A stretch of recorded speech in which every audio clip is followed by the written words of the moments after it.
গোপালগঞ্জে জাতীয় নাগরিক পার্টির কেন্দ্রীয় নেতাদের উপর হামলার প্রতিবাদে চট্টগ্রামে সড়কে অবস্থান নিয়ে বিক্ষোভ সমাবেশ করেছেন দলটির নেতাকর্মীরা। এ কর্মসূচি থেকে ঘটনায় জড়িত ব্যক্তিদের আইনের আওতায় আনার দাবি জানান তারা।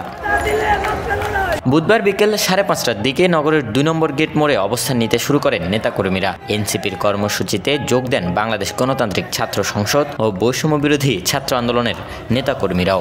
স্পষ্ট আমরা বুঝতে পারছি যে এখানে প্রশাসনের একটা বড় ব্যর্থতা আছে। পুলিশ এবং প্রশাসন যদি শুরু থেকে কঠোর ব্যবস্থা নিত, যদি আইন শৃঙ্খলা বাহিনী আগে থেকেই সাবধানতা অবস্থান পজিশনে থাকতো, তাহলে আমরা মনে করি না হচ্ছে এই ধরনের একটা হামলার শিকার আজকে জুলাইয়ের যে নেতৃত্ব প্রদানকারী আমাদের নেতারা ছিল বা নেতারা আছে তাদের উপর যেটা হয়েছে। যে সকল আওয়ামী লীগদেরকে সেফ এক্সিট দিয়ে বাইরে দেশে পাঠানো হচ্ছে, এই সকল পুলিশ লীগদেরকে আমরা অবিলম্বে সংস্কার চাই এবং ইন্টারিমকে বলতে চাই আমার হাসনাদের উপর কিভাবে হামলা হয়, নাইদের উপর কিভাবে হামলা হয়।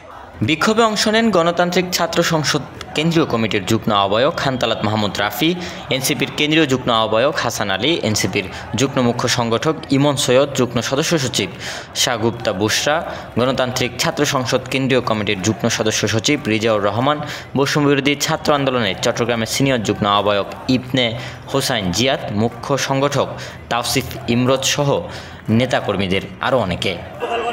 সমাবেশ করতে সেখানে আমরা দেখলাম এক প্রকার প্রশাসনের নীরবতায় এবং আমি বলবো প্রশাসনের ব্যর্থতায় আওয়ামী লীগের সন্ত্রাসীরা বারপন্থী হিন্দুত্ববাদী সন্ত্রাসীরা যেই হামলাটা চালিয়েছে আমরা এটা তীব্র নিন্দা জানাই। পতিত হাসিনা এবং আওয়ামী লীগের প্রকৃত যে রূপ, সেই রূপটি গোপালগঞ্জে ধারণ করে আছে।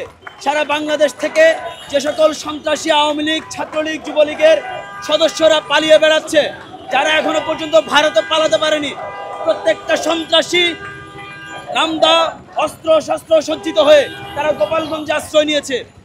2 নম্বর গেট এলাকায় প্রায় 1 ঘন্টা অবস্থানের পর বিক্ষোভ মিছিল নিয়ে জিসি মোড় ঘুরে আবারও 2 নম্বর গেট এলাকায় এসে বিক্ষোভ শেষ করেন উপস্থিত নেতাকর্মীরা। এর আগে বুধবার দুপুরে গোপালগঞ্জে জাতীয় নাগরিক পার্টির সমাবেশ শেষে কেন্দ্রীয় নেতাকর্মীদের উপর হামলার ঘটনা ঘটে। হামলার মুখে নেতারা পুলিশ সুপারের কার্যালয়ে আশ্রয় নেন। পরিস্থিতি নিয়ন্ত্রণে জেলা প্রশাসন গোপালগঞ্জে 144 ধারা জারি করে। হামলাকারীরা আওয়ামী লীগ ও নিষিদ্ধ ছাত্রলীগের নেতাকর্মী বলে এনসিপির নেতাকর্মীরা অভিযোগ করেছেন। Robin Dasgupta, news now 24, Chittagong.